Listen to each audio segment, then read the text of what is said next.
Hello, I'm Nico, and welcome to Debate Clash. We're dedicated to providing forensics resources to every student that needs them. If you want to learn, you should have the ability to. In this video, we'll be going over framework and how it functions in a public forum debate round. So let's get right into it. Framework is the lens the judge looks through to evaluate a debate round and determine a winner. To better explain this, let's take a look at what goes through a judge's mind when they first walk into a debate round. The judge reads the ballot and it says, "The better debating was done by team blank." Okay, well that's a fairly vague question. How do I determine who did the better debating? Framework answers this question for the judge by specifying exactly how a winner should be determined. For example, if I was a debater, I might run the framework that whoever reduces the deficit the most should win the round, or whoever stimulates the economy the most should be the winner of the debate. This is the power of framework. As a debater, you essentially get to rewrite the ballot and define your own rules for winning. The framework itself is fairly simplistic to write and contains two parts. The first is how the judge should evaluate the round and determine a winner. These are the rules for the debate.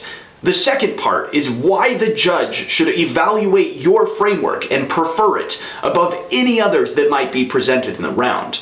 These are your warrants. There are several reasons why we have and utilize framework in the debate world. The first is that it makes the round more predictable. Before anyone introduces a framework, the judge is forced to evaluate the round through this arbitrary lens of, well, whoever convinces me the most should win the ballot. That is immensely unpredictable and forces the judge to put their own bias into the decision-making process.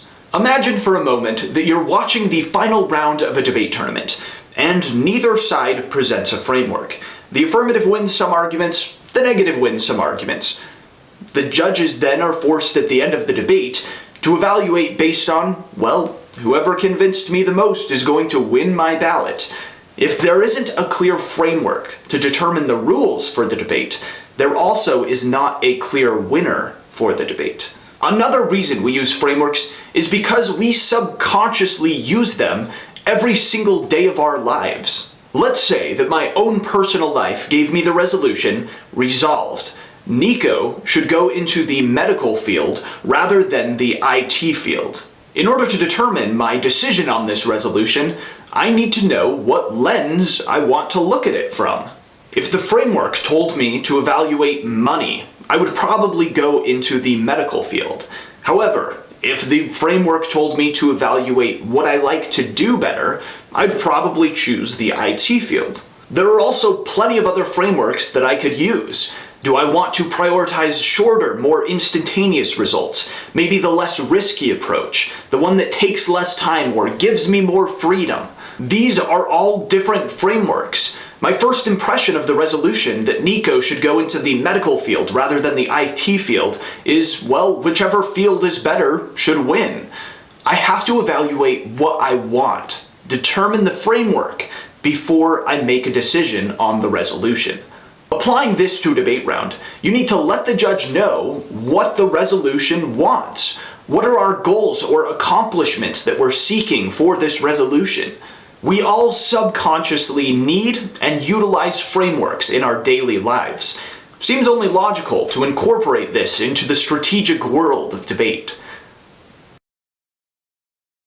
The affirmative proposes a framework that says we should evaluate the short-term consequences of our actions to determine a winner for this debate. The negative then stands up and says we should determine the long-term consequences of our actions in order to determine a winner for this debate. You have short-term, you have long-term. What happens now? At this point, you actually get to debate what framework you should use for the round. Here are some of the argumentative categories that you can make in order to win the framework debate. The most popular arguments utilize the resolution itself to prove the framework. I call these resolution-specific arguments. For example, if the resolution was, the United States federal government should end food stamps, you as the negative might propose a framework that says, we should evaluate this based on whoever protects and helps the citizens of our country the most. You could then run the resolution-specific framework argument that says the federal government's duty is to protect and help its citizens. Because the resolution is asking us what the federal government themselves should do, it only seems logical to use their own mindset, to use the purpose of the federal government as a framework for the round. There are also arguments that observe the internal effects that a framework would have on the round itself. These observe things such as fairness or the limits that it places on each and every team. I like to refer to these as internal framework arguments. As previously mentioned, the framework establishes the rules for how to win a debate round. If these rules are unfair or give one of the teams an advantage, they probably shouldn't be used. For example, if the resolution is resolved, standardized testing is beneficial to education in the United States, and the negative team stood up and said, the resolution is an absolute statement. Testing is beneficial to all education in the United States. Therefore, if we can prove one instance, one scenario where testing is not beneficial, then you should vote for the negative team. I would argue that this framework where they have to prove one example in order to win the round is drastically unfair, because even if we as the affirmative can prove that 99.99% of schools benefit from standardized testing, we would still lose the round. This also forces us into a very defensive position. Under their framework, nothing we do or say matters unless it is refuting that one instance that they provide.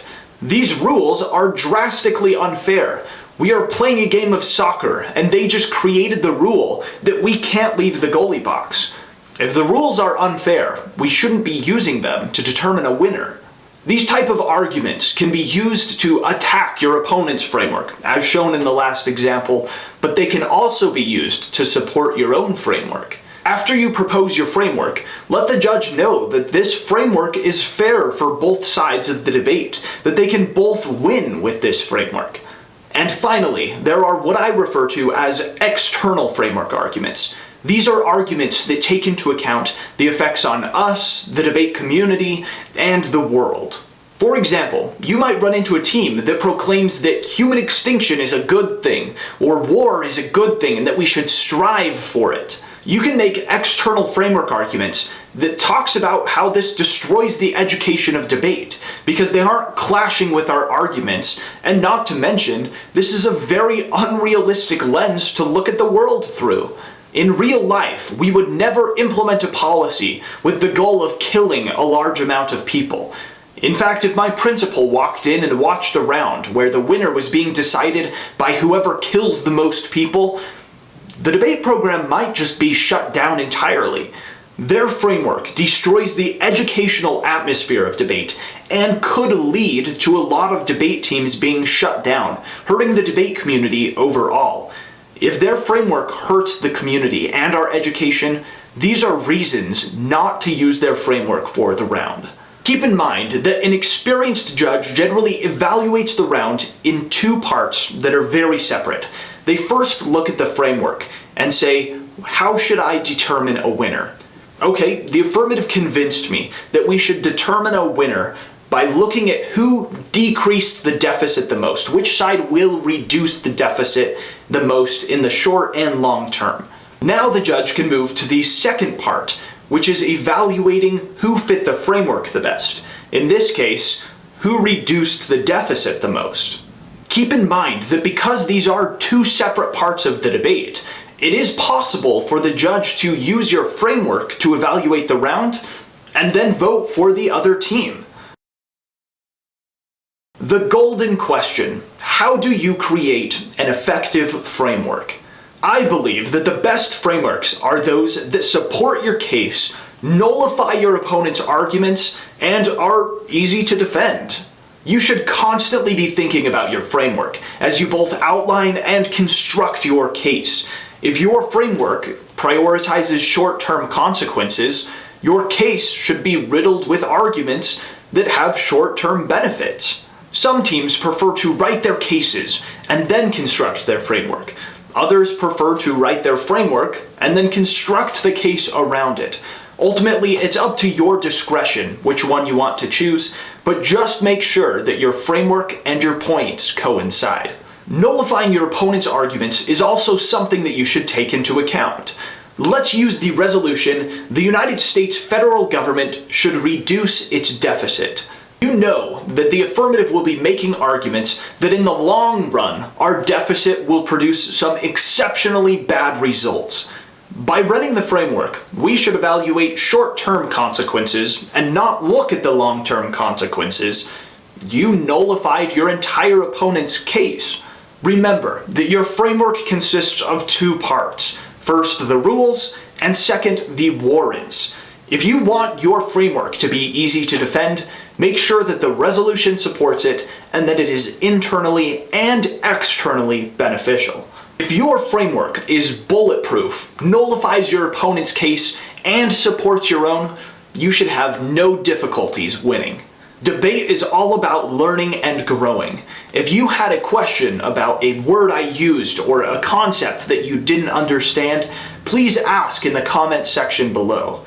Thanks for watching this video. Make sure that you subscribe to our channel to get the updates when new videos are produced, and if you'd like to support us, head over to the Debate Clash Marketplace to purchase your evidence there. If not, take a look at debateclash.com and find some more tools and resources to further your debate career. If you have any video requests, also feel free to post them in the comments section below, and have a wonderful day.